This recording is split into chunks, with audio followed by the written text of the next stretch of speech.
ဘောဇာတက္ကရာ1383ခုနှစ်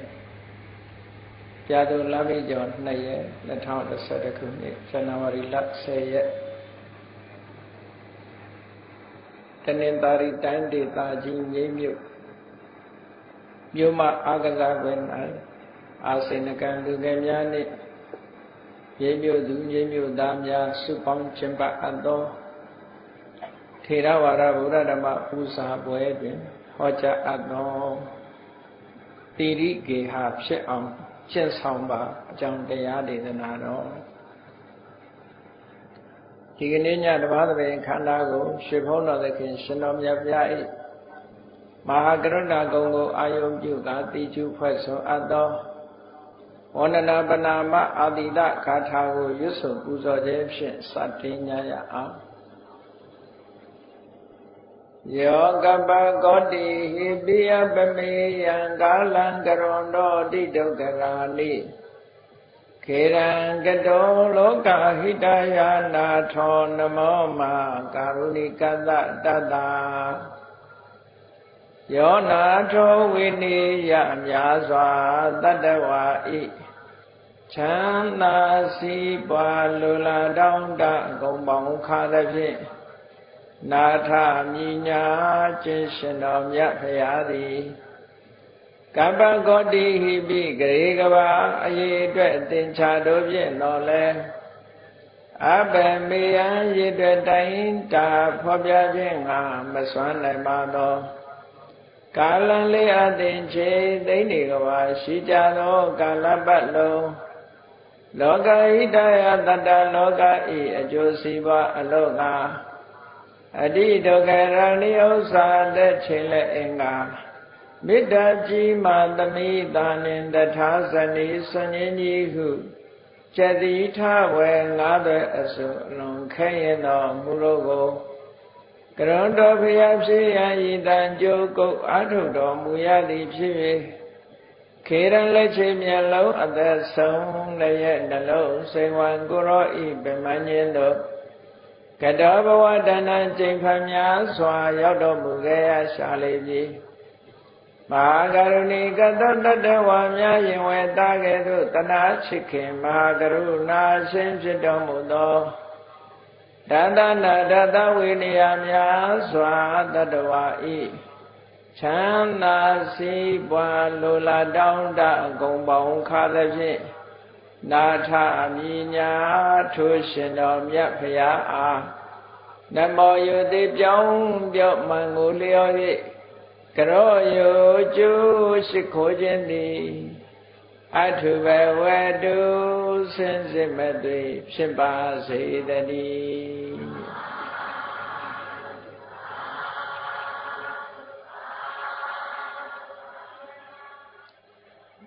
တိရိကေဟဖြစ်အောင်ကျင့်ဆောင်မှာတိရိကေဟဆိုတာအမှန်တမ်းစက်တည်ရှိတဲ့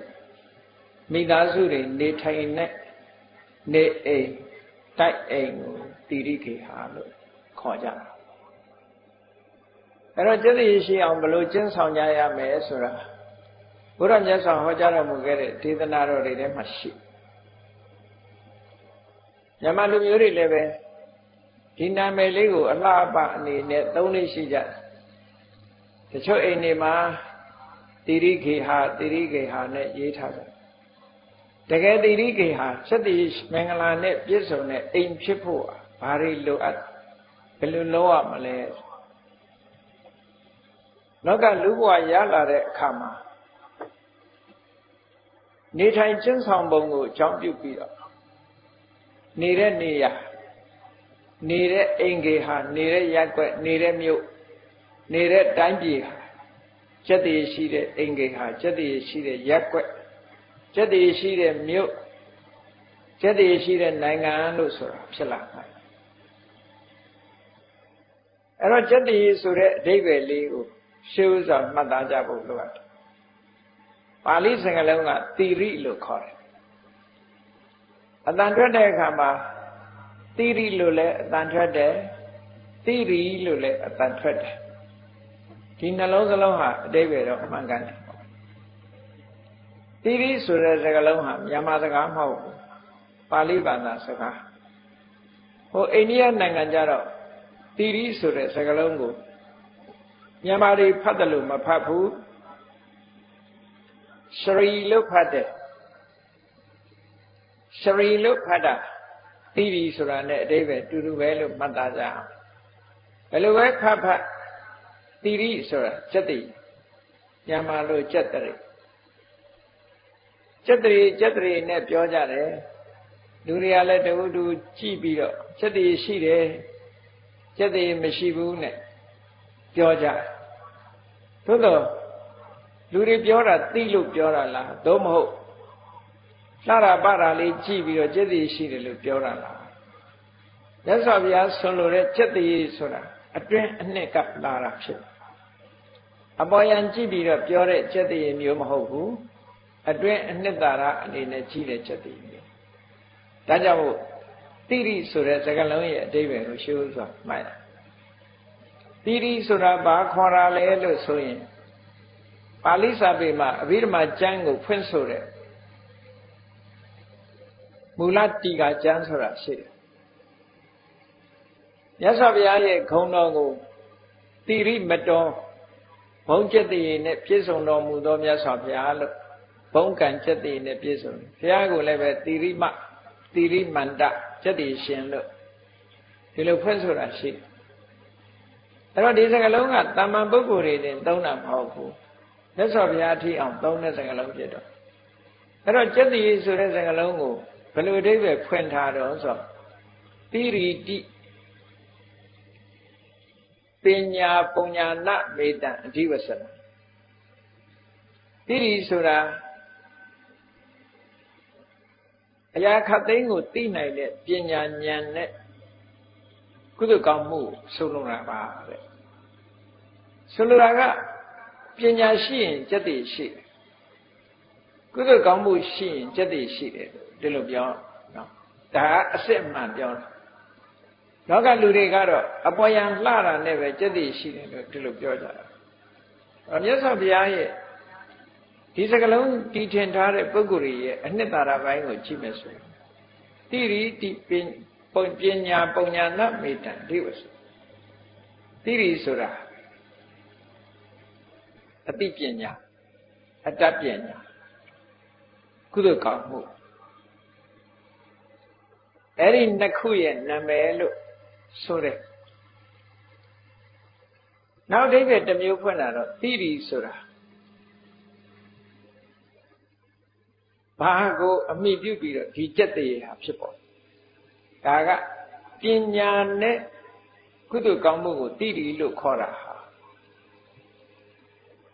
အကြောင်းတရားကိုကြည့်ပြီးတော့ခေါ်တဲ့အဓိပ္ပာယ်မျိုးတခါတရံကြတော့အကျိုးတရားကိုကြည့်ပြီးတော့ခေါ်တာလည်းရှိသေးတယ်ဥပမာပဲပညာတတ်သိခြင်းကြောင့်ရရှိတဲ့ခုံကျေးဇူးကုသိုလ်ကောင်းမှုတွေကြောင့်ရလာတဲ့အနေအထားတမ္ပတ္တိလို့ဆိုတဲ့ပြည့်စုံမှုပညာကြွယ်ဝလို့ရရှိလာတဲ့အနေအထားနဲ့ကုသိုလ်ကောင်းမှုကြောင့်ရရှိလာတဲ့တမ္ပတ္တိအနေအထားတွေကိုလည်းပဲအဲ့ဒီလိုအနေအထားတွေဟာ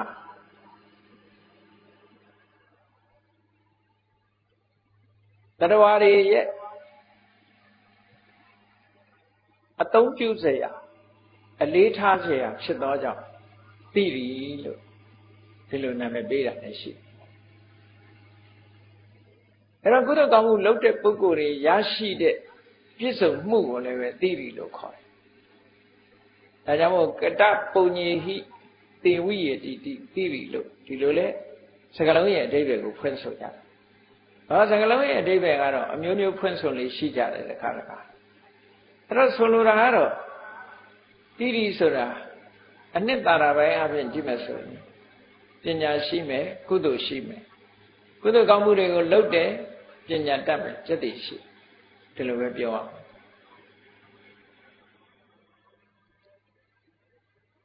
အဲ့တော့ကုသိုလ်ကောင်းမှုရှိ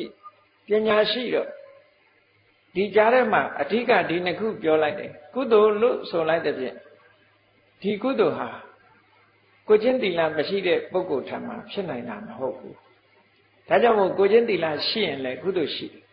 ကုသိုလ်ရှိရင်จิตတိရှိတယ်လို့ဒီလိုပြောသီရိခေဟာ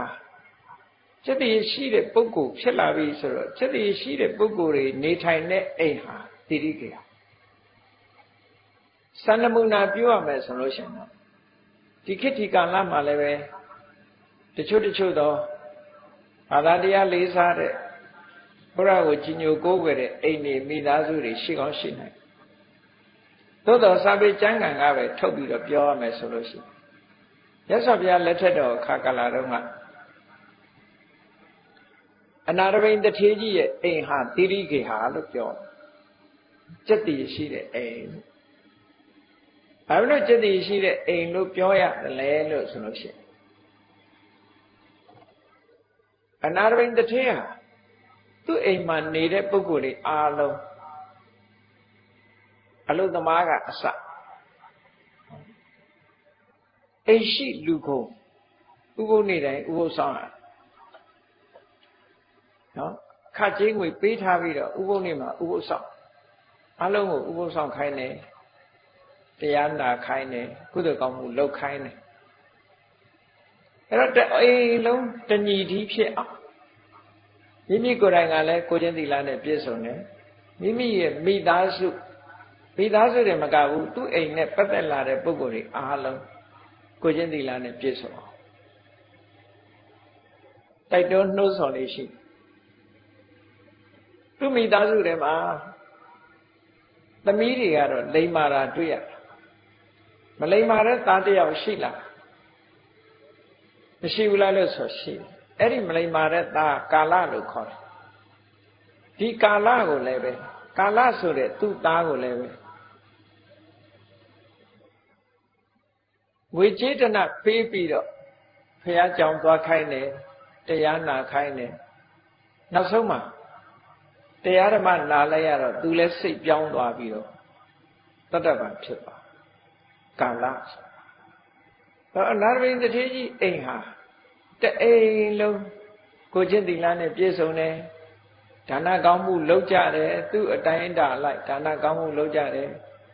ဒါနကိစ္စရဲ့ဝေယဝိစ္စတွေတန်ခဝေယဝိစ္စတွေဆောင်ရွက်ကြတယ်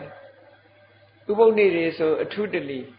၈ပါးသီလဆောက်တည်ကြတယ်အလုံးသမားတွေကအစဥပုသ်နေ့မှာ၈ပါးသီလဆောက်တည်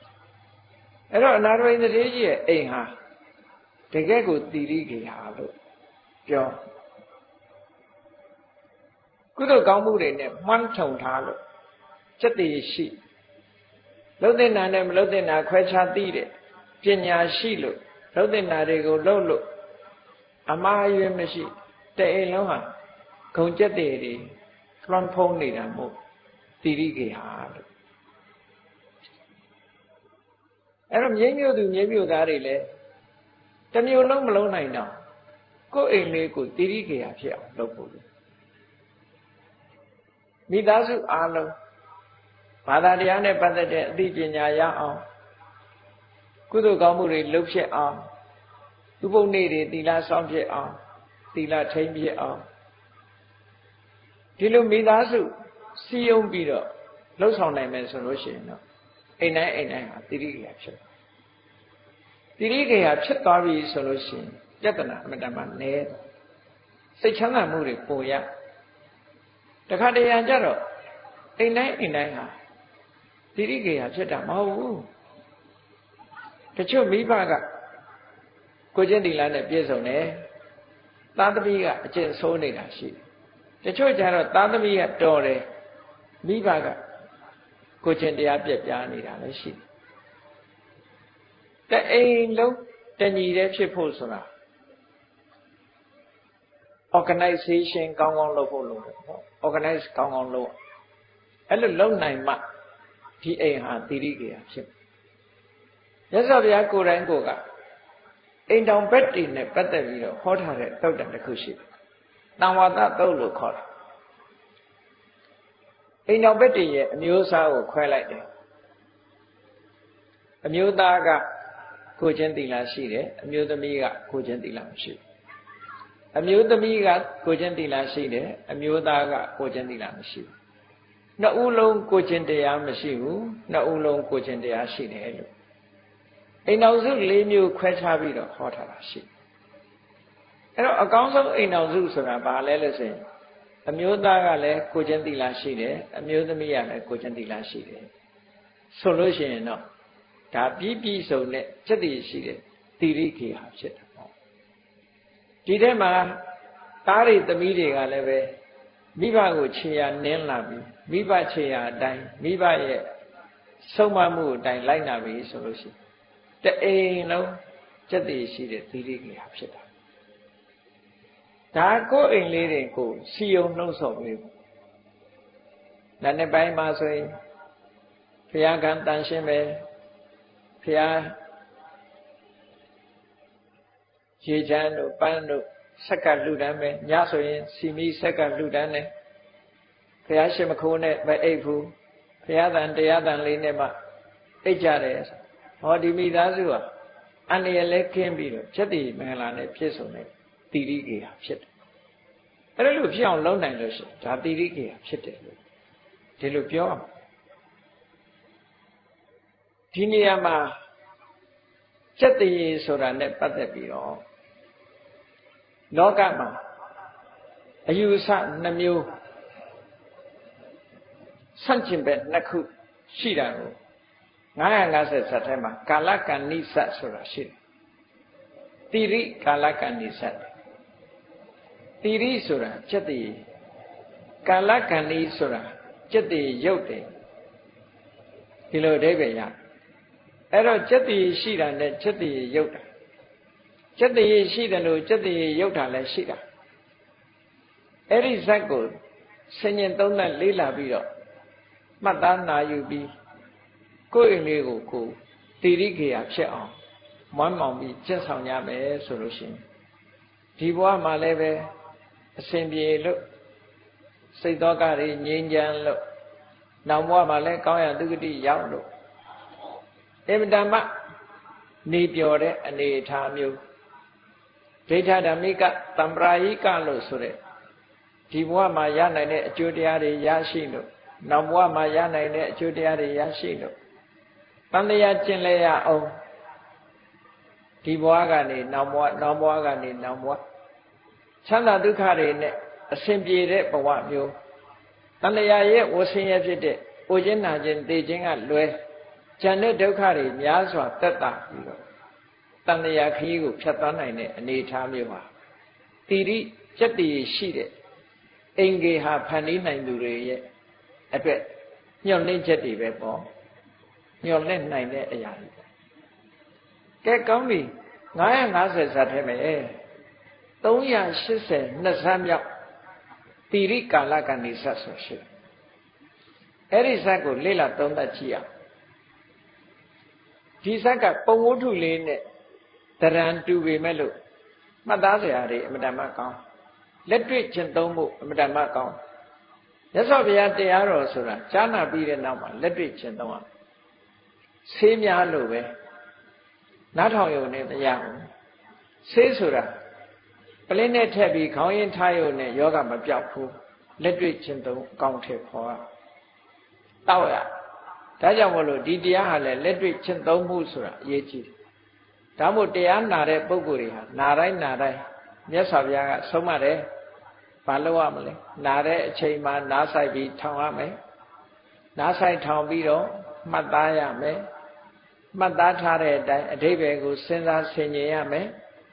အဓိပ္ပာယ်စဉ်းစားဆင်ခြင်ပြီးတဲ့အခါမှာလက်တွေ့ကျင့်သုံးရမယ်လို့ဒီလိုအဆင့်၄ဆင့်မြတ်စွာဘုရားဟောထားအဲ့တော့လက်တွေ့ကျင့်သုံးမှုဆိုတဲ့အဆင့်ရောက်အောင်သွားဖို့လိုအပ်တယ်လက်တွေ့ကျင့်သုံးမှုဆိုတဲ့အဆင့်ရောက်မှလိုအပ်တဲ့အချက်ပြည့်စုံကဲတိရိကာလကဏ္ဍိဇတ်ဒီဇတ်ကလေးဖြစ်ပေါ်လာတာကအနာရဝိတ္ထေကိုအကြောင်းပြုတာပဲနာရဝိတ္ထေအိမ်ဟာအမှန်တမ်းချက်တည်ရှိတထေကြီးကလည်းကိုချင်းသီလနဲ့ပြည့်စုံတယ်သူ့အိမ်မှာမိသားစုတွေအားလုံးကလည်းကိုချင်းသီလနဲ့ပြည့်စုံကြသားတွေသမီးတွေကလည်းအမှန်တမ်းလိမ္မာကြဝေယဝိဆဆောင်ရဲကြတဲ့အိမ်မှာလုတ်နေကြတဲ့အလုတ်သမားတွေအလုတ်သမားတွေအားလုံးဟာလည်းပဲလိမ္မာကြတယ်ယဉ်ကျေးကြတယ် ကုသိုလ်ကောင်းမှုပဲစိတ်ညွတ်ကြအားလုံးကိုကျင့်တရားနဲ့ပြေဝကြတယ်ဆိုတော့နာရဝိတ္တိအိမ်စံပြုရလောက်တဲ့အနေထားမျိုးရှိတာဝတိမြို့ကြီးတစ်မြို့လုံးကဘာသာရေးကိစ္စတွေအလှူဒန်းကိစ္စတွေသို့မဟုတ်လူမှုရေးမင်္ဂလာဆောင်စတဲ့ကိစ္စတွေရှိလို့ရှိရင်ကျက်တည်ရှိလို့ဆိုပြီးတော့အနာရဝိတ္တိကိုမရအရာဖိတ်ကြအနာရဝိတ္တိတက်ရောက်တဲ့ပွဲဟာကျက်တည်ရှိတဲ့ပွဲတစ်ခုဖြစ်တယ်ဒီလိုထိအောင်အလုံးကလေးစားတဲ့အနေအထားမျိုးတစ်ခုရှိအဲ့ဒါနဲ့အကြောင်းပြုပြီးတော့ဒီတိရိကာလကံလေးဆိုတဲ့ဇတ်ကိုမြတ်စွာဘုရားအတိတ်ဘဝကဖြစ်ပျက်ခဲ့တဲ့အရာလေးတစ်ခုအကြောင်းပြုပြီးတော့ဟောတာဇတ်ဆိုတဲ့အဓိပ္ပာယ်ကပါဠိကဇာတကဇာတကဆိုတာဇာတဆိုတာဖြစ်ခဲ့တဲ့အရာကိုကဟောပြောတယ်ဆိုတဲ့အဓိပ္ပာယ်နဲ့ဇာတကလို့သုံးတာနော်အခုခေတ်တော့ဇတ်ပွဲလဲဇာတကဇတ်လို့ပဲခေါ်ကြတာပေါ့နော်ဇတ်ဆိုတဲ့အဓိပ္ပာယ်ကဇာတကဆိုတဲ့ပါဠိကလာတာဇာတဆိုတာအတိတ်ဘဝကတကယ်ဖြစ်ခဲ့တဲ့အကြောင်းအရာတစ်ခုကိုထုတ်ဖော်ပြောကြတဲ့စကားရပ်တွေဖြစ်ခဲ့တဲ့အရာတွေကိုပြန်ပြောတာ retold ပေါ့ story retold တကယ်ဖြစ်ပျက်ခဲ့တဲ့ true story တကယ်ဖြစ်ပျက်ခဲ့တဲ့အဖြစ်အပျက်တွေကိုပြန်ပြောတာအဲ့ဒီပြန်ပြောတဲ့ဟာတွေကိုဇာတကလို့ခေါ်တယ်အတိတ်တုန်းကလည်းပဲဗာရာဏသီမြို့မှာတိရိခေဟာလို့ခေါ်တယ်ကျက်တည်မင်္ဂလာနဲ့ပြည့်စုံတဲ့အိမ်တည်းရှိခဲ့ဘူးအဲ့ဒီတထေးကြီးကလည်းအဗ္ဗဓမ္မလိမ္မာရေးချရှိတယ်ကိုယ်တိုင်ကလည်းအကျင့်သီလနဲ့ပြည့်စုံတယ်မိသားစုလည်းအကျင့်သီလနဲ့ပြည့်စုံတယ်သူ့အိမ်မှာအလုပ်လုပ်တဲ့လူတွေအားလုံးလည်းအကျင့်သီလနဲ့ပြည့်စုံအောင်စီယုံနှုတ်ဆော်ပေးတယ်ဒါကြောင့်မို့လို့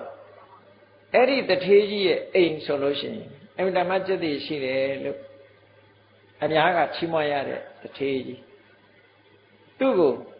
အချမ်းရံနေအားလုံးဟာလည်းလူတော်လူကောင်းတွေခြံရံထားတာကိုကျင့်သီလနဲ့ပြည့်စုံတဲ့ပုဂ္ဂိုလ်တွေကြီးပဲနေကြတာမဟုတ်သူစိပရိဝါဒတထေးတဲ့စင်ကြယ်တဲ့အချမ်းရံရှိတဲ့တထေးဆိုတဲ့နာမည်နဲ့အဲ့လိုမှဲ့တာအဲ့ဒီတထေးကြီးကကိုကျင့်သီလအမှန်တမ်းကောင်းတော့ကုသိုလ်ကောင်းမှုအတွက်အများအားစိတ်ထဲမှာစိတ်ကူးတယ်စိတ်ကူးပြီးတော့တရက်ကြတော့သူဘာစဉ်းစားမိတော့ဆိုလောကမှာအလွန်မြင့်မြတ်တဲ့ပုဂ္ဂိုလ်တွေရှိတယ်ကိုကျင့်သီလကောင်းတဲ့ပုဂ္ဂိုလ်တွေရှိတယ်အဲ့ဒီလိုပုဂ္ဂိုလ်တွေငါအိမ်ကိုအလဲအပတ်ရောက်လာလို့ရှိရင်ငါအသုံးပြုပြီးသားအိယာနေရသို့မဟုတ်ငါအသုံးပြုပြီးသားခဏေချာပေါ့နော်ထိုင်ကုန်နေပါတွေပေါ်မှာသူတို့မထိုင်စေချင်သူတို့အတွက်တစ်လွယ်လွယ်ဘယ်သူမှအသုံးမပြုတဲ့အသစ်ဆက်ဆက်ကိုထားရင်ကောင်းမှာပဲလို့ဆိုပြီးတော့အခန်းတစ်ခန်းသီးသန့်လုပ်ပြီးတော့မြင့်မြတ်တဲ့ပုဂ္ဂိုလ်တွေရောက်လာရင်နေဖို့ဆိုပြီးတော့သူလှုပ်တာအဗ္ဗဓမ္မတန်တန်ပြတ်ပြတ်နဲ့လှုပ်တာအဲ့ဒီလှုပ်ထားတဲ့အချိန်မှာညဥယျာဉ်တကောင်ညတကောင်ရောက်လာတဲ့အခါကျ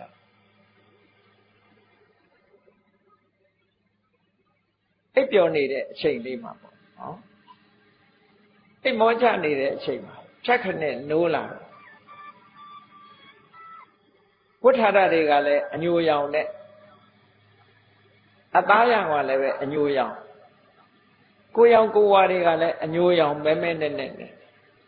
နတ်သမီးတယောက်သူ့အခန်းထဲမှာဘွားကနေပေါ်လာတာတွေ့အဲ့နတ်သမီးကဒီဘွားကနေပေါ်လာတဲ့အခါကျတော့သူလည်းဖြတ်ခနဲ့နိုးသွားပြီးတော့ဒီတထေးကြီးကအံ့ဩစွာနဲ့သူကမေးတယ်တဲ့ဒီလိုမဲနဲ့နေတဲ့အယောင်နဲ့နှစ်သက်စရာလည်းမကောင်းတဲ့အယောင်နေနဲ့ငါစီရောက်လာတာဘယ်သူလဲဘယ်သူသမီးလဲဘယ်လိုမှတ်သားရမလဲလို့ဒီမေးခွန်းကိုအရင်မေးလိုက်တာနော် မဲနဲ့တဲ့အယောင်တွေလွှမ်းပြီးတော့ငါစီရောက်လာတဲ့အသင်ဟာဘသူလဲဘသူသမီးလဲလို့ဘယ်လိုသိရမလဲလို့မေးတာအဲ့လိုမေးလိုက်တဲ့အခါကျတော့သူကဘာပြန်ဖြေတုံးလို့ဆိုကျမတခြားသူမဟုတ်ပါဘူးတဲ့ဝိရုပက္ခဝိရုပက္ခဆိုတာနဂါးတွေကိုအုပ်စိုးတဲ့နမင်းကြီးစတုမာရဲ့နမင်းထဲမှာနမင်း၄ယောက်ထဲမှာအပါဝင်ဖြစ်တယ်စတုမာရဲ့နတ်ပြည်မှာအရှိယမှာဓတ္တရထနမင်းတောင်အရက်ကဝိရုလကနမင်းအနောက်ရကြတော့ဝိရုပက္ခနမင်းမြောက်အရကြတော့ကုဝေရနမင်းလို့ဒီလိုနမင်းတွေရှိတယ်အရ၄မျက်နှာမှာတရားမင်းကြီးရဲ့အချမ်းအရံအနေနဲ့စတုမာရဲ့နတ်ထဲမှာနတ်ကောင်းတွေကြည့်မဟုတ်ဘူးနတ်ဆိုးတွေကလည်းအများကြီးပါအဲ့ထဲမှာငကားတွေပါတယ်ဂလုံးတွေပါတယ်နတ်တွေပါတယ်ဘလူတရေတွေပါတယ်ရှိသမျှတွေလူသားမဟုတ်တဲ့ပုဂ္ဂိုလ်တွေအားလုံးဒီနမင်းကြီး၄ယောက်ကအုပ်ချုပ်ရတာအဲ့တော့အရှိယမှာနေတဲ့ထဲကနဂါးတွေကိုအုပ်ချုပ်တဲ့ဝိရုပက္ခနတ်မင်းကြီးရဲ့သူဟာဝိရုပက္ခနတ်မင်းကြီးရဲ့သမီးပါတဲ့အနောက်မျက်နှာကဝိရုပက္ခနတ်မင်းကြီးရဲ့သမီးပါဒေါသခက်ထန်နဂါးဆိုတာရှုကနေဆိုရင်အောက်လိုက်ဖို့ပဲနော်ဒေါသအမတ္တမှကြီးတယ်သူကသူပြောတယ်ကျမကမဟုတ်မခံဒေါသအမတ္တမှကြီးတယ်သူ့နာမည်ကိုကာလီလို့ခေါ်ပါတယ်တဲ့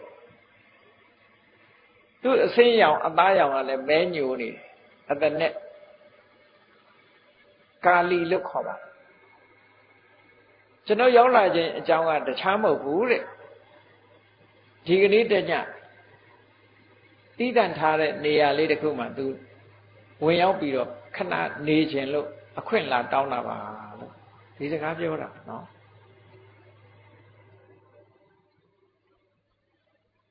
အဲ့လိုခွင့်တောင်းစကားပြောလာတဲ့အခါကျတော့တထေးကြီးကပြန်မေးတယ်နေပါအောင်နဲ့တင့်ရဲ့စိတ်တွေသဘောထားတွေပြောသားမအောင်တင်ကြိုက်တဲ့ပုဂ္ဂိုလ်တွေကဘယ်လိုပုဂ္ဂိုလ်မျိုးတွေလဲဘယ်လိုအကျင့်စာရိတ္တရှိတဲ့ပုဂ္ဂိုလ်တွေမျိုးတွေကိုသင်ကသဘောကျတယ်လဲအဲ့ဒါတွေကိုအရင်ရှင်းပြပါအောင်တဲ့ဘယ်လိုလူတွေကိုသဘောကျတာတော့ဆိုတော့သူကတကယ်လူဆိုးတွေမှသဘောကျတဲ့နတ်သမီးဖြစ်နေတာသူသဘောကျတဲ့လူတွေကိုထုတ်ပြတယ်ဘယ်လိုလူတွေတုံးလို့ဆိုလူသားတွေထဲမှာသဘောကျတဲ့ပုဂ္ဂိုလ်တွေကမက်ခီတဲ့ကျေးဇူးကန့်တတ်တဲ့လူတွေမှန်သမျှသူသဘောကျဘယ်သူမှဘယ်သူကျေးဇူးတင်စရာမလိုဘူးတဲ့နော်ဘာကိုမှအသိမှပြုစရာမလိုဘူးကိုယ့်နဲ့ကိုယ်ရတာဘယ်သူမှဂရုစိုက်စရာမလိုဘူးဆိုကျေးဇူးကန့်တတ်တဲ့လူဟာလူတော်ပဲလို့သူကနောက်တစ်ခုမှသူကပလာတိခုံတုကုံပြန်ပြုတတ်တဲ့ပုဂ္ဂိုလ်မျိုးခုံတုကုံပြန်ပြုတယ်ဆိုတာတယောက်ကသူ့ရှေ့မှာလာပြီးတော့ဒီလူကတော့ဘလို့တော်တာလို့ပြောလို့ရှိရင်ဟိုးဘာထုလဲငါနဲ့ဘာထုလဲဒီလိုသူနဲ့တူတဲ့လူဘလောက်တော်သူနဲ့တူတာယူရဲကောင်းအဲ့ဒီလိုခုံပြိုင်တတ်တဲ့ပုဂ္ဂိုလ်မျိုးတွေမှာတကယ်သူရဲကောင်းလို့သူကသတ်မှတ်တာနောက်တစ်ခုကျတော့တာရံဘီတဲ့သူများကတစ်ချက်ခောက်ရင်နှစ်ချက်ခောက်မယ်ဆိုရလူသူများကတစ်ခွန်းပြောရင်နှစ်ခွန်းပြန်ပြောတဲ့လူစကားမျိုးကိုသူကအလေးပေးတယ်တဲ့နောက်တစ်ခုသူပြောချင်တာဘာလဲလို့ဆိုရင်အိတ်တုခိသူတစ်ပါးစည်းစိမ်ဥစ္စာတွေတိုးတက်ကြီးပွားလာတာကိုမနာလိုမရှုစိတ်ရှိတဲ့ပုဂ္ဂိုလ်မျက်နာကိုရှုပ်ပြဘယ်သူဖြင့်ကြီးပွားတယ်ဘယ်သူဖြင့်တော်တယ်ဆိုရင်ရှုပ်ပြတယ်မဲ့ပြတယ်လက်မခံဘူးအဲ့လိုပုဂ္ဂိုလ်မျိုးကိုသဘောကျတယ်မစ္စရိကိုချိုးကိုကြည့်တတ်တဲ့ပုဂ္ဂိုလ်ဒီ ဒီအောဝယ်ဒီအခြေအနေကောင်းဟာငါတယောက်တည်းသာခံစားရမယ်လို့ကိုယ့်ဘက်ကိုအမြဲတမ်းကြည့်တတ်တဲ့ပုဂ္ဂိုလ်မျိုးကိုသူကသဘောကျတယ်တဲ့အဲ့ဒီပုဂ္ဂိုလ်မျိုးကိုသူကနှစ်သက်ပါတယ်နောက်တစ်ခုသူပြောပြန်တယ်ကောထန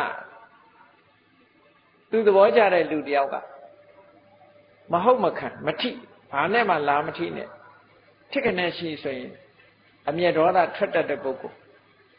ငြိမ်းခံနေတဲ့လူတွေကလူနှုံနေလူအတွေမဟုတ်မခံဆန်းဆန်းကျဲမှသူကသဘောကျဥပနာဟိကိုယ်တစုံတစ်ခုလှုပ်ထားပြီဆိုရင်အတေးအမှတ်နဲ့တေးမှတ်ထားတဲ့ပုဂ္ဂိုလ်မျိုးဖြစ်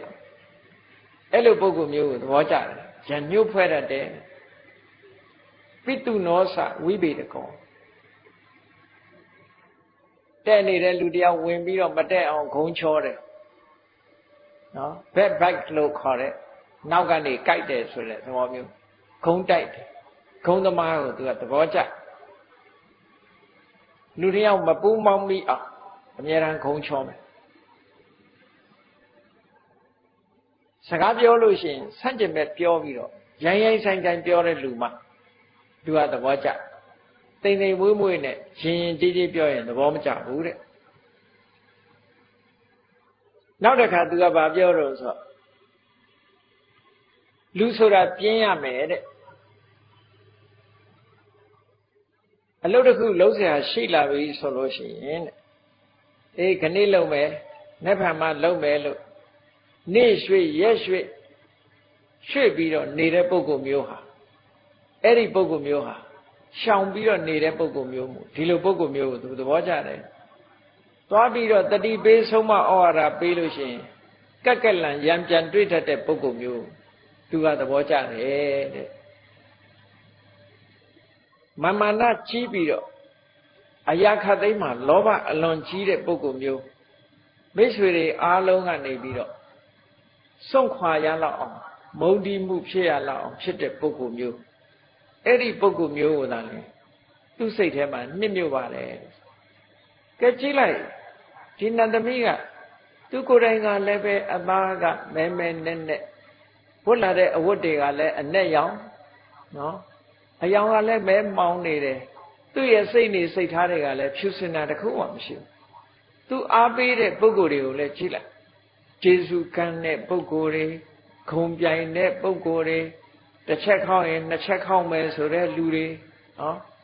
သူတစ်ပါးမနာကြီးပွားတာကိုမနာလို့မရှုစိတ်ဖြစ်တဲ့ပုဂ္ဂိုလ်တွေ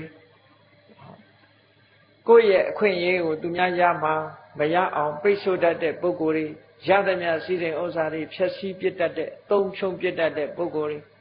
ဖြစ်ကနေရှိဒေါသထွက်မယ်အတေးအမှတ်တွေနဲ့ထားမယ်တုံးနဲ့တူအစဉ်ပြေနေရင်အစဉ်မပြေအောင်လုပ်တတ်တယ်ကြမ်းကြမ်းထမ်းထမ်းနဲ့ယဉ်ကျေးမှုမရှိဆဲရေးတိုင်းထွာတဲ့စကားမျိုးအသုံးချတယ်သူလာပြောရင်လည်းမဟုတ်မခံပြန်လည်ရန်တွေးတယ်ဆိုတဲ့ပုဂ္ဂိုလ်မျိုးတွေကိုမှသူကတကယ်အာသာနီလို့ဆိုပြီးတော့စိတ်ထဲမှာကောင်းပြုတယ်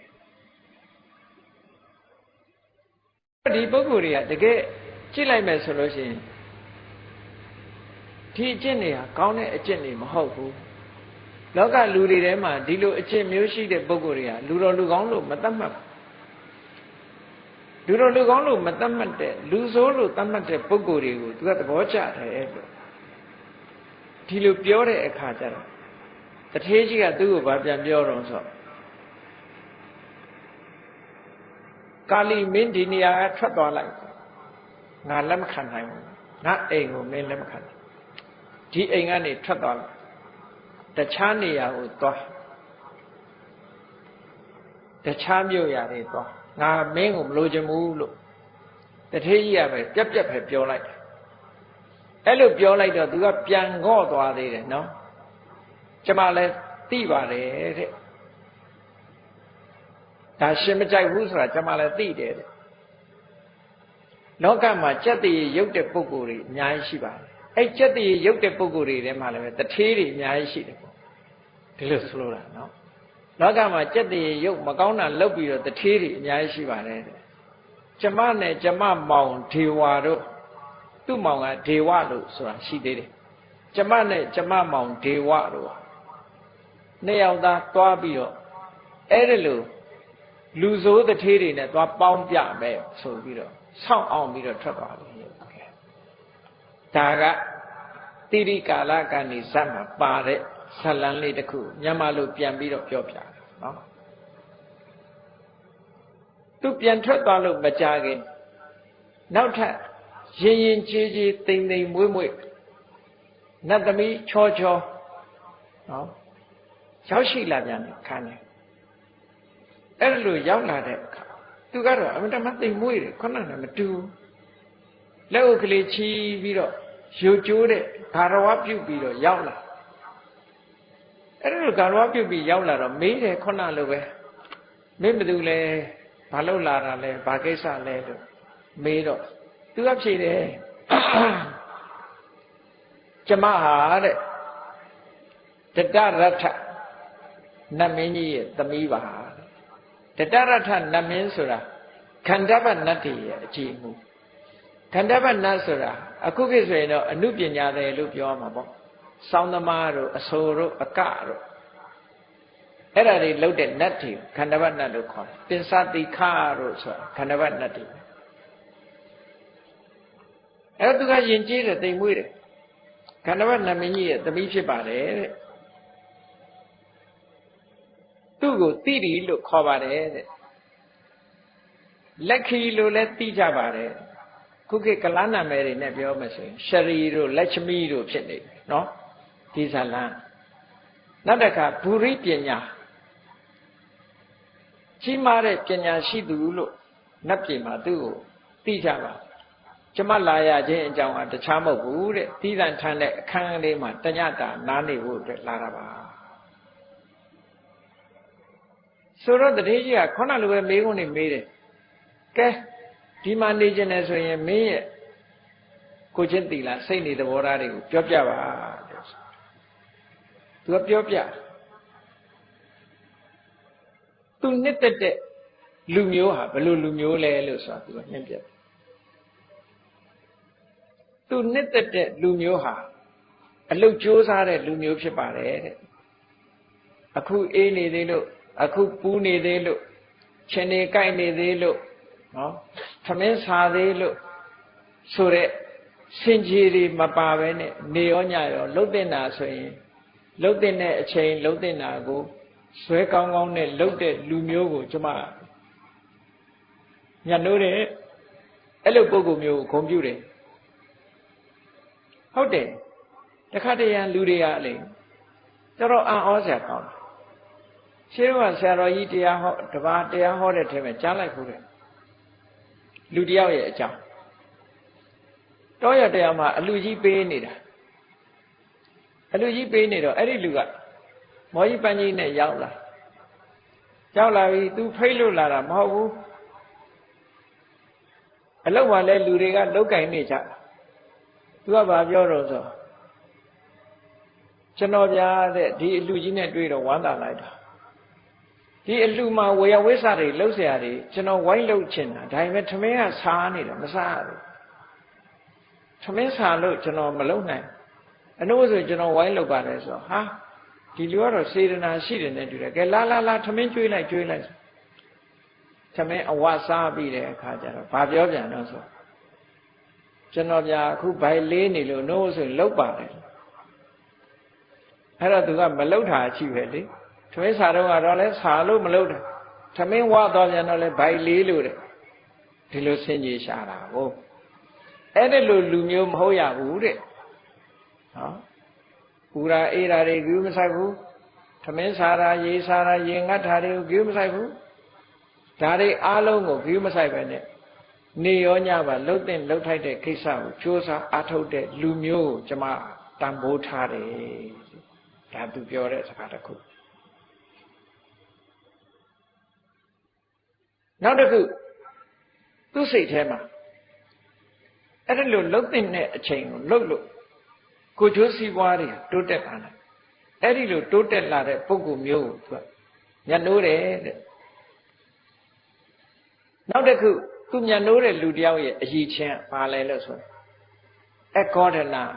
စိတ်မတူတတ်ဘူးတဲ့အမှန်တမ်းစိတ်ရှိရဒေါသမကြီးဘူးစိတ်မတူဘူးမိတ္တဝါချစ်တဲ့ခင်တဲ့မိတ်ဆွေတွေပေါ်တယ်တဲ့စာကဝါစွန့်လွတ်တဲ့အနစ်နာခံတယ်နော်အနှမျောမရှိဘူးသူရှိတာအားလုံးနဲ့ share လုပ်တယ်ဝေပေးတယ်တို့ကျင်တာရှိရင်ပေးဖို့လက်အစဉ်သင်းဖြစ်တယ်အဲ့ဒီလိုပုဂ္ဂိုလ်မျိုးကိုကျွန်မကြိုက်တာတဲ့ဒါတည်းမကဘူးကိုချင်းသီလနဲ့လည်းပြည့်စုံရမယ်ကိုချင်းတရားကောင်းတယ်ကိုချင်းတရားကောင်းရုံနဲ့မကဘူးကိုမရှိတဲ့ခုံနဲ့ဟန်ဆောင်တဲ့ကောက်ကျစ်ဆင်းလဲမှုဆိုတာမျိုးကိုလည်းမရှိစေရတချို့ကကိုမရှိတဲ့ခုံနဲ့အရှိလောက်တာမျိုးအဲ့ဒါကိုတာထေးရလို့ခေါ်တယ်ပါဠိလိုတာထေးရဆိုတာမရှိတဲ့ခုံနဲ့ထုတ်ကြွားတဲ့လူမျိုးကိုတာထေးရအဲ့ဒီဟန်ဆောင်တတ်တဲ့ပုဂ္ဂိုလ်မျိုးလည်းမဖြစ်စေရဘူးဟန်မဆောင်တတ်တဲ့ပုဂ္ဂိုလ်မျိုးဖြောင့်မတ်တဲ့စိတ်ဓာတ်ဖြောင့်မတ်တဲ့ပုဂ္ဂိုလ်မျိုးသူကမြတ်နိုးတယ်တဲ့နောက်တစ်ခုလူဆိုတာ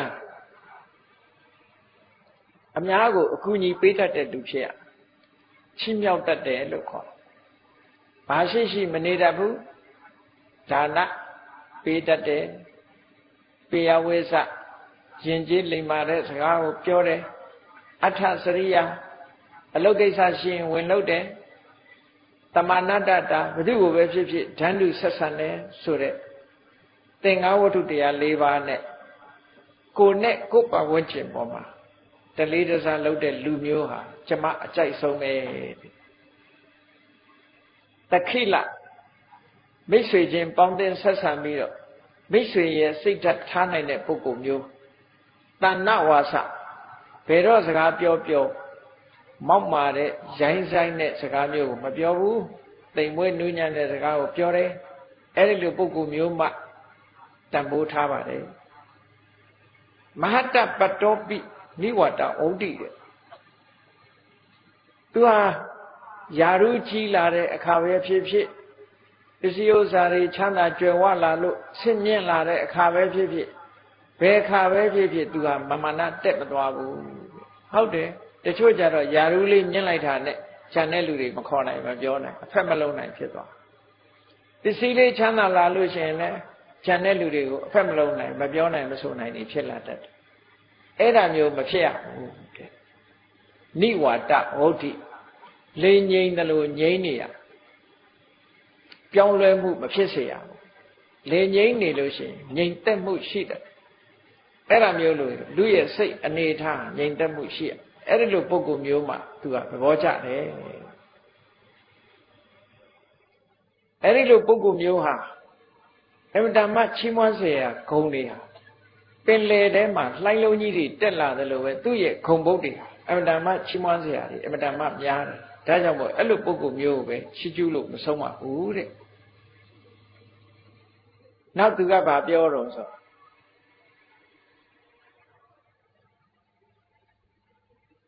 လူဆိုတာပေါင်းသိဆက်ဆံလာတဲ့အခါမှာလူတော်လူကောင်းရဲ့သဘောသူကပြောပြမိတ်ဆွေနဲ့တွေ့ရန်သူနဲ့ပဲတွေ့ကိုယ့်တဲ့ตาတဲ့လူနဲ့ပဲတွေ့ကိုယ်နဲ့ဓာန်တူတဲ့လူပဲတွေ့ကိုယ့်တဲ့အောက်တန်းကျတဲ့ပုဂ္ဂိုလ်နဲ့ပဲတွေ့ကိုယ့်ကိုမတရားလုပ်တဲ့လူနဲ့ပဲတွေ့ကောင်းကျိုးချမ်းသာကုညီဆောင်ရွက်တဲ့ပုဂ္ဂိုလ်ပဲတွေ့ဘယ်ပုဂ္ဂိုလ်မျိုးကိုပဲဖြစ်စေရှေ့ရောနောက်မှာပါကိုချင်းတရားမပြတ်ဘူးတဲ့အဲ့ဒီပုဂ္ဂိုလ်တွေနဲ့ဆက်ဆံတဲ့အခါမှာသင်္ဃဝတ္ထုတရား၄ပါးအတိုင်းရှင်းသုံးတယ်သင်္ဃဝတ္ထုတရား၄ပါးဆိုတာဒါနပေးစရာရှိရင်ပေးတယ်ပေယဝိသစကားပြောရင်ချစ်ခင်ပွဲရာတိမ်မွေ့စွာပြောတယ်အထစရိယာလှုပ်ပေးရမယ့်ကိစ္စလှုပ်ပေးတယ်တမနာတတာကိုယ်နဲ့ဓာန်လူထားဆက်ဆံတယ်ဆိုတဲ့ဒီသင်္ဃဝတ္ထုချီးမြှောက်ရမယ့်ကိစ္စတွေဘယ်တော့မှမပြည့်စည်စေဘူးစကားကိုလည်းပဲဘယ်တော့မှကြမ်းတမ်းရိုင်းပြတဲ့စကားမျိုးကိုမပြောဘူးတဲ့အဲ့ဒီလိုပုဂ္ဂိုလ်မျိုးဟာအသက်ရှင်ဆုံးဖြစ်စေ သေသွားတဲ့နောက်ပဲဖြစ်စေအဲ့ဒီလိုပုဂ္ဂိုလ်မျိုးနဲ့သာသူဟာတွေ့ဖို့အမြဲတမ်းမှဆုတောင်းတယ်အဲ့ဒီပုဂ္ဂိုလ်မျိုးကိုပဲအမြဲတမ်းပဲလူလာတယ်အဲ့ဒီပုဂ္ဂိုလ်မျိုးမဟုတ်ရင်တော့မစင်အညစ်အကြေးလို့သူဟာမကောင်းတဲ့ပုဂ္ဂိုလ်ဆိုလို့ရှိရင်လုံးဝဆက်ဆံမှုမပြုဘဲနဲ့ရှောင်ကျဉ်ပါတယ်လို့ဒီလိုတိရိနတ်သမီးကတထေးကြီးကိုရှင်းပြတဲ့အခါတထေးကြီးကသဘောကျသွားသူကဘာပြောတော့ဆိုလို့ရှိရင်လောကမှာတဲ့သူဏိကုံးချုပ်ပြောလိုက်တဲ့စကားလေးကလောကမှာတဲ့ကျက်တည်ရှိအောင်လဲကိုယ်ပဲလှုပ်တာတဲ့ကျက်တည်ရုပ်သွားအောင်လှုပ်တယ်ဆိုတာလဲကိုယ်ပဲလှုပ်တာတဲ့အဲ့တော့ကျက်တည်ရှိခြင်းကျက်တည်ကင်းမဲ့ခြင်းဆိုတာတယောက်ကတယောက်ကိုလာလုံးလို့မရပါဘူးတဲ့ကိုလှုပ်ထားတာဖြစ်ပါတယ်လို့နောက်ဆုံးမှဏိကုံးချုပ်တယ်ဆိုလိုတာကကိုယ်တိုင်ကျက်တည်ရှိအောင်ကိုယ်တိုင်လှုပ်ဖို့လိုအပ်တယ်ကိုယ်တိုင်လှုပ်ရင်ကိုယ်တိုင်ကျက်တည်ရုပ်တတ်တယ်ကျက်တည်ရုပ်မဲ့အလုပ်ကိုလှုပ်ရင်ကျက်တည်ရုပ်တယ်ကျက်တည်ရှိတဲ့အလုပ်ကိုလှုပ်ရင်ကျက်တည်ရှိတယ်လို့ဒီလိုအခြေခံသဘောတရားကိုဒီလိုပြောပြလိုက်တဲ့အခါကျတော့အိုးတထေးကြီးကသဘောကျပြီးတော့သူ့အိမ်ထဲမှာကြိုက်တယ်လို့နေပါလို့ဆိုပြီးတိရိနတ်သမီးကိုဖိတ်ခေါ်ပြီးတော့ထားလိုက်တယ်တိရိနတ်သမီးအတွက်နေရာရှိလို့နောက်ဆုံးကြတော့လူတွေရဲ့အိမ်မှာတိရိတယနာကျက်တည်ရှိတဲ့နေရာကျက်တည်ရှိတဲ့အိတ်ခမ်းလို့ဆိုတဲ့ကျက်တည်ခမ်းဆိုတာလေးပေါ်လာတယ်နောက်ဆုံးကဘုန်းကြီးကျောင်းတွေမှာကျက်တည်ခမ်းအခုကျက်တည်ခမ်းကကြွက်တည်ခမ်းဖြစ်စားစရာတွေထားတော့ကြွက်တွေကဝင်းစားသေးကုန်တော့နော်အဲ့ဒါလို့ကျက်တည်ခမ်းဆိုတာဒါကိုအကြောင်းပြုပြီးတော့ဖြစ်လာတကယ်ကျက်တည်ရှိတဲ့ပုဂ္ဂိုလ်တွေဆိုလိုတာကအခုဒီဇလန်ဒီကာလကနေဇက်တိရိကာလကနေဇက်ကိုကြည့်လိုက်မယ်ဆိုရင်လူတော်လူကောင်းနဲ့လူယုတ်မာနဲ့ကွာခြားတဲ့အရည်အသွေးတွေကိုခေါ်ကြားလို့ရင်းပဲဖြစ်တယ်ပေါ့ဒါကြောင့်မို့လို့ကိုယ့်အိမ်မှာကျက်တည်ရှိခြင်းတယ်ဆိုလို့ရှိရင်ကိုယ်တိုင်ကအခုလို့အလုပ်ကြိုးစားတဲ့ပုဂ္ဂိုလ်ဖြစ်ရမယ်စိတ်ရှိသီးခံတဲ့ပုဂ္ဂိုလ်မျိုးဖြစ်ရမယ်အတေးအမှတ်တွေထားတဲ့ပုဂ္ဂိုလ်မျိုးမဖြစ်ရဘူးစကားပြောတဲ့အခါသိမ်မွေ့စွာပြောရမယ်ရင်ကြည်ကြည်ဆက်ဆံရမယ်အများနဲ့ပေါင်းတဲ့အခါမှာပေးတဲ့ပေးကမ်းတဲ့အခါကိုပေးကမ်းရတယ်ချိုးချိုးသားသားစကားပြောရမယ်တာဝန်ကိစ္စရှိတဲ့အခါမှာမနေထားရဘူးဝိုင်းပြီးတော့ဆောင်ရွက်ရမယ်ကိုယ်နဲ့ဓာတ်တူတားပြီးတော့ဆက်ဆံလောကမှာဒီသင်္ဃဝတ္ထုတရား၄ပါးဆိုတာတယောက်နဲ့တယောက်မတူတတ်တဲ့သဘောလေးတွေကိုကြည့်ရတချို့ကပေးတာကမ်းတာကိုသဘောကျရင်ပေးကမ်းပြီးတော့ဆက်သွယ်ရဟောတချို့ကြတော့ပေးတာကမ်းတာကိုအလေးနဲ့မထားဘူးစကားမှာပြောရင်မကြိုက်ဘူးအဲ့လိုမကြိုက်တဲ့ပုဂ္ဂိုလ်မျိုးတွေကိုစကားမှာမပြောမိဖို့တတိထားတချို့ကြတော့စကားချိုးချိုးသားသားပြောတာလည်းအလေးမထားဘူးသူ့အလေးထားတာပါတော့ဆိုလှုပ်ရှားကိစ္စရှိလို့ဝိုင်းလှုပ်တတ်တဲ့ပုဂ္ဂိုလ်တန်ဖိုးထားတယ်ဆိုရင်ဝိုင်းလှုပ်ပြီးအောင်လုပ်ရနောက်ဆုံးမှာလူတွေဒီပေါင်းတဲ့ဆက်ဆံရေးမှာအဆိုးဆုံးကိစ္စတစ်ခုဘာလဲလို့ဆိုရင်အဖက်မတန် look down လုပ်တယ်လို့ခေါ်တယ်နော်အထင်သေးအမြင်သေးဆက်ဆံခံရရင်လူတွေကနာကြည့်တတ်တယ်ဒါကြောင့်မို့လို့အထင်သေးအမြင်သေးဆက်ဆံတာမျိုးမလုပ်ရဘူးတဲ့အဲ့ဒီနည်းဟာစီယုံရေးအတွက်အကောင်းဆုံးနည်းလမ်းတစ်ခုဖြစ်တယ်ပေါ့သင်္ဃဝတ္ထုတရား၄ပါးဆိုတာစီယုံရေးတရား၄မျိုးပဲ organization လို့ခေါ်တယ်စီယုံတဲ့အခါမှာဒါတွေနဲ့ပဲစီယုံဒီလိုဆိုလို့အခုဒီတာတိရိကာလကနေစမှလာတဲ့မတူညီတဲ့စိတ်ဓာတ်နဲ့မတူညီတဲ့ပုဂ္ဂိုလ်နှစ်ဦးရဲ့အနေအထားတစ်ခုကိုရှင်းပြခြင်းအဖြစ်ဘာသင်္ကန်းစာရလိုက်တယ်လို့ဆိုမိမိကိုယ်တိုင်ဟာသူတော်သူကောင်းရဲ့အလေးအကျင့်တွေနှစ်သက်ဖွယ်ရာကောင်းတဲ့ကျက်တည်ရှိတဲ့အလေးအကျင့်တွေမိမိကိုယ်တိုင်ရအောင်လုပ်ရမယ်ဒါကအခြေခံအဆင့်အနေနဲ့မှတ်သားကြအောင်မြတ်စွာဘုရားသခင်ကိုရောမြတ်တရားဓမ္မဟောတဲ့အခါမှာဘဝခရီးကိုရှောက်လန်းတဲ့အခါမှာအခြေခံအဆင့်ရှိတယ်အလယ်တန်းအဆင့်ရှိတယ်အထက်တန်းအဆင့်ရှိတယ်အခြေခံအဆင့်ဆိုတာဒီဘဝကောင်းကျိုးချမ်းသာရအောင်လုပ်တဲ့လုပ်ခြင်းပဲ တန်တရားထဲမှာကောင်းကျိုးချမ်းသာရအောင်ကြိုးစားအထောက်ဒီတဲ့အဆင့်မြင့်လာတဲ့အခါကျတော့နောက်ဘဝကောင်းစားရေးအတွက်ပါဒီဘဝကကျွတ်တင်ပြင်ဆင်နောက်ဆုံးအဆင့်အမြင့်ဆုံးကျတော့နိဗ္ဗာန်ချမ်းသာထီအောင်မျှော်မှန်းပြီးတော့လုပ်တာဒီလိုဆိုလိုတာပေါ့အဲ့တော့ဒီအခြေကောင်းအနေကောင်းဖြစ်လာပြီးတဲ့အခါဒီတဲ့တန်ဖိုးရှိတဲ့အကျင့်တရားတွေကိုကျင့်ကြံကြုတ်ကိုအထောက်ဖို့လိုအပ်သေးတယ်သာသနာတော်ကြီးနဲ့ကြုံတွေ့လာတဲ့အခါမှာဒီနေရာလေးနဲ့ဒီလောက်လေးနဲ့ကျင့်တတ်မယ်ဆိုလို့ရှိရင်ဖယားမပွင့်တဲ့အခါမှာလည်းပဲပညာရှိတွေဟောပြောလို့ဒီအသိဉာဏ်မျိုးလေးတွေကလွယ်လွယ်ကူကူရနိုင်တယ်မြတ်စွာဘုရားပွင့်မှသိရတဲ့အသိဉာဏ်မျိုးရအောင်ကြိုးစားအထောက်ဖို့ဆိုတာဒါကအင်မတန်မှအရေးကြီးတဲ့ကိစ္စတစ်ခုပဲဒါကြောင့်မို့အဲ့ဒီအသိဉာဏ်မျိုးရအောင်ဘာလုပ်သင့်မလဲဘာသင်ရမလဲလို့ဆိုတဲ့အခါကိုစတင်ပြီးတော့လေ့ကျင့်ရမှာတတိနဲ့တန်တစင်ညအရေးကြီးတဲ့တတိနဲ့တန်တစင်ညတတိတန်တစင်ညဆိုတာတတိဆိုတာအမှတ်ထားခြင်းမေ့လျော့ပြီးတော့မနေဘူးအမှတ်ထားတယ်တန်တစင်ညဆိုတာအမှတ်ထားတဲ့အတိုင်းဆင်ញင်တုံတရားရှိမြတ်စွာဘုရားကတတိတံစင်ညာနဲ့နေကြလို့အမြဲတမ်းဆုံးမဩဝါဒပေးလို့ရှိတယ်အဲ့တော့တတိတံစင်ညာဆိုတာမိမိအနေမှာမွေးရပါရှိပေမဲ့လို့သူ့အလိုလျောက်တော့အစွမ်းထက်လာမှာမဟုတ်ဘူးဒါကြောင့်မို့လို့လေ့ကျင့်ပေးရတယ်လို့မဟာတတိပဌာနာတုတ်မှာလေ့ကျင့်ကံလုပ်ပုံမြတ်စွာဘုရားဟောတာအဲ့တော့အရာရာကိစ္စတိုင်းမှာတတိထားတတ်ပြီးဆင်ញင်တုံတရားထားဖို့အတွက်မြတ်စွာဘုရားခုနှစ်ဌာနဆိုပြီးတော့လေ့ကျင့်မှုခုနှစ်ဌာနဆိုတာတခြားပြောတာမဟုတ်ဘူးလူဆိုတာ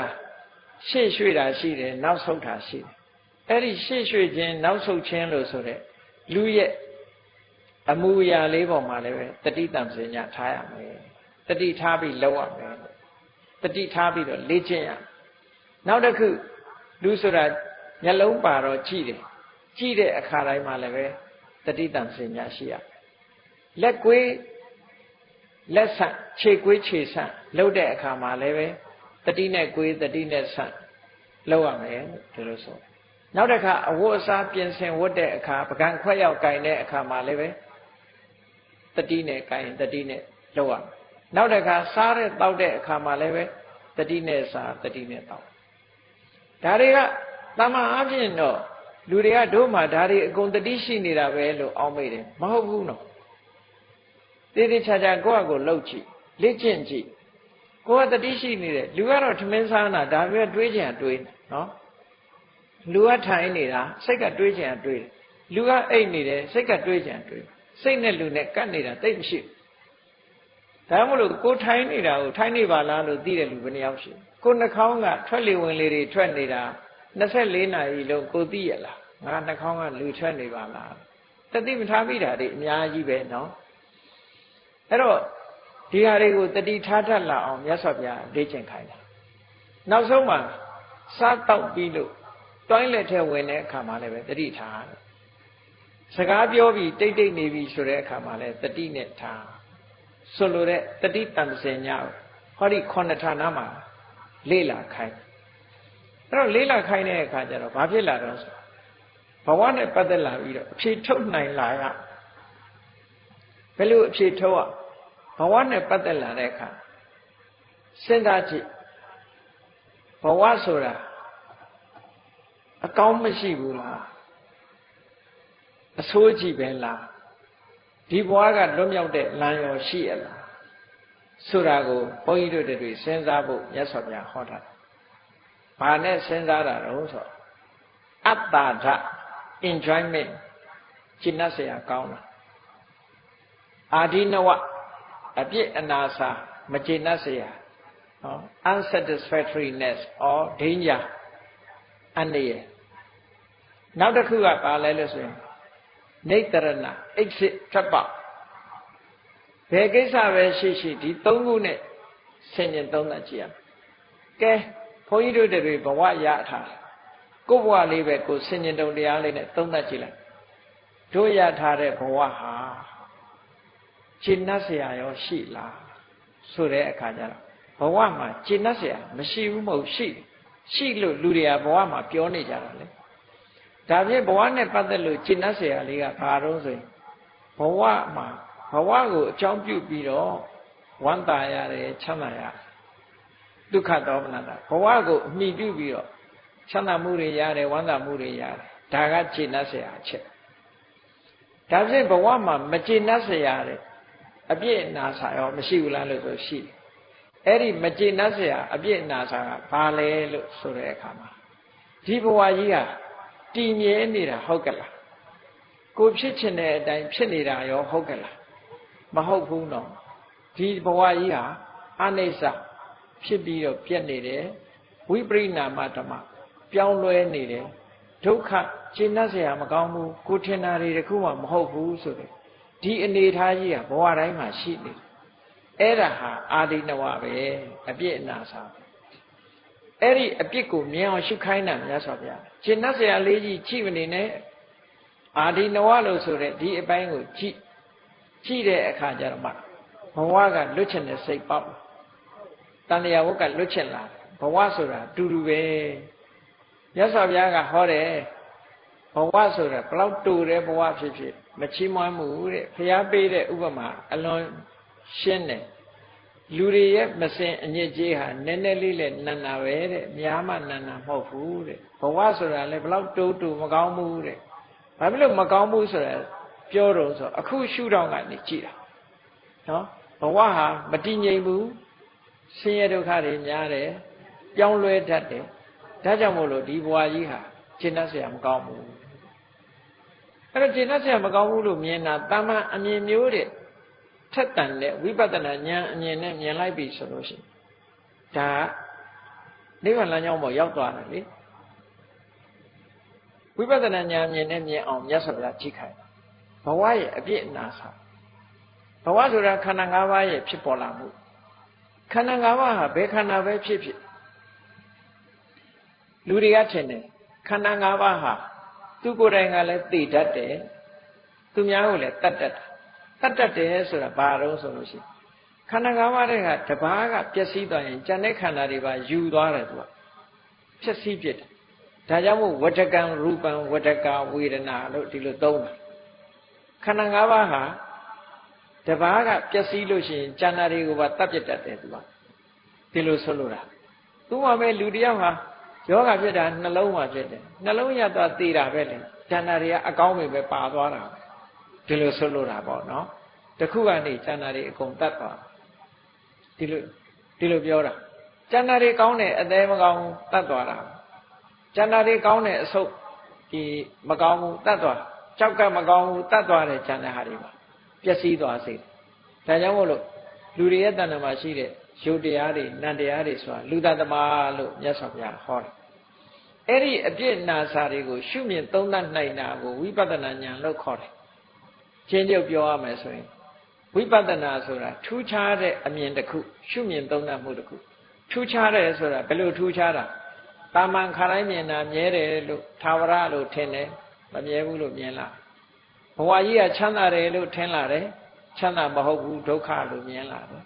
ဘဝကြီးကကိုဖြစ်ချင်တိုင်းဖြစ်တယ်လို့ငကောမြင်တယ်ကိုဖြစ်ချင်တိုင်းမဖြစ်ဘူးအနတ္တလို့မြင်လာတယ်ဟောဝိပဿနာအမြင်တစ်ခုလို့ဒီလိုပြောတာကဲတယ်လို့မြင်လာတဲ့အခါကျတော့ဒါဖြင့်ထွက်ပေါက်ကရောရှိရလားလို့ဆိုရှိတယ် exit ဘယ်နေရာပဲဖြစ်ဖြစ်ဝင်ပေါက်ရှိထွက်ပေါက်ရှိ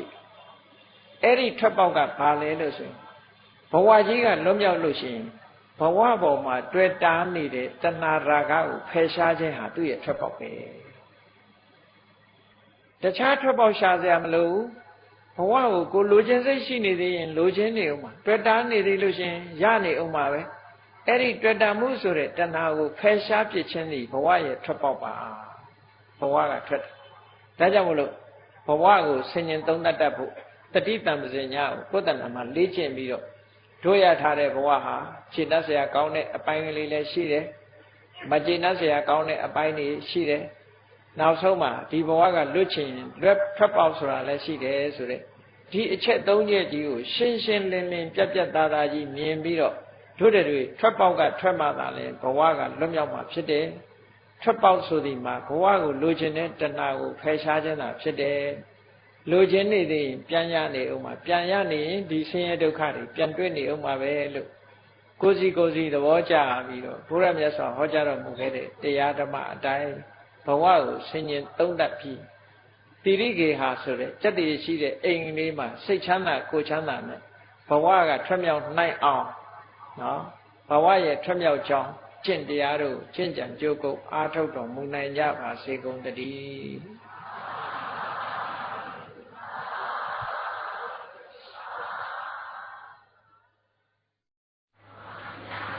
ဘေးရန်ကွာချမ်းသာကြပါစေတတ္တဝါများစွာဘေးရန်ကွာချမ်းသာကြပါစေမေတ္တာရေချမ်းသုံးငါဖြံငြိမ်းချမ်းကြပါစေမေတ္တာရေချမ်းသုံးငါဖြံငြိမ်းချမ်းကြပါစေသက်ရှိချမ်းသာစိတ်ချမ်းသာလူရဆန္ဒပြည့်ပါစေသက်ရှိချမ်းသာစိတ်ချမ်းသာလူရဆန္ဒပြည့်ပါစေဓမ္မောတရံပိဝိတဝါနဝိသာတဗ္ဗေတမုဟတာအစရမရာတိတိဘာဝနိဗ္ဗာနံယန္တုတာရောဓမ္မောတရံလောဘဒေါသမောဟစိတ်တောင်းကင်းပြောင်းကြည်အေးတရားစေကိုပိဝိတဝါဝန္တာရှင်ပြတောက်ကြရနာကြရကုန်သောကြောင့်ဝိသာတဗ္ဗေပူဇာညင်းနောက်ကိလေသာအစိတ်အတောက်ဟုသမျှတို့သည်တမုဟတာပိဉ္ကြဘက်တွင်ရေမတင်တဲ့ကဲ့သို့ကင်းစင်လွင်ပြောင်းပေမရောက်အောင်ပယ်ဖြောင်းအပ်ကုန်သည်ဟောတုစင်စစ်မသွေဖြစ်ကြပါစေကုန်သတည်းအစရမရံအိုခြင်းလဲကွာနာခြင်းလဲကင်းသိခြင်းလဲရှင်ထသောဒေဒီဝဟောကိလေသာဟုပုခတိန်ကင်းကြီးရာအစစ်ဖြစ်ပေထသောနိဗ္ဗာန်နိဗ္ဗာန်ဟုခေါ်အေးမြူတော်သို့သာရောတရားချစ်ခင်စိတ်ကောင်းဝိညာဉ်သူတော်စင်များတို့သည်ယန္တုပါရမီအစဉ်စဉ်မြင့်နေမြင်၍မလင့်ပုံသေးဆက်ရောက်တော်မူကြပါစေကုန်သတည်း